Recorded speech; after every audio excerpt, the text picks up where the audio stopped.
मुख्यमंत्री देवेंद्र फडणवीस यांच्या हस्ते पुणे महानगरपालिकेच्या बाणेरमधील कर्करोग रुग्णालयाचं उद्घाटन करण्यात आलं। यावेळी उपमुख्यमंत्री सुनेत्रा पवार उपस्थित होते। यानंतर फडणवीसांनी कोंढवा परिसरातील पाणी योजनेअंतर्गत पाणी टाकीचं उद्घाटन केलं। यावेळी बोलताना फडणवीसांनी अजित पवारांच्या आठवणींना उजाळा दिला।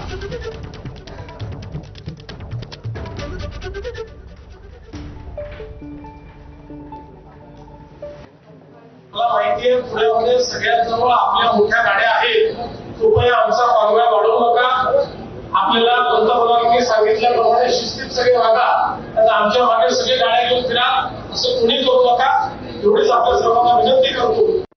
अजितदादा पवार हे या ठिकाणी उपमुख्यमंत्री आणि पालकमंत्री होते।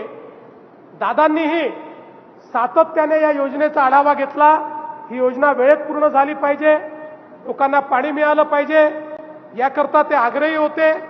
आणि आज मोठ्या भागामध्ये जवळपास या सगळ्या टाक्यांच्या माध्यमातून पाणी पोचतं आहे। आणि मला विश्वास आहे की पाणी पोचलं तर जे आशीर्वाद मिळतात त्यापेक्षा मोठे आशीर्वाद दुसरे कुठलेच नाहीत। ते आशीर्वाद आपल्याला निश्चितपणे या ठिकाणी मिळतील। आज पुणे दौऱ्यावरून परत येत असताना मुख्यमंत्री फडणवीसांनी विमानाचा प्रवास टाळून गाडीतून प्रवास केला। पंतप्रधान मोदींनी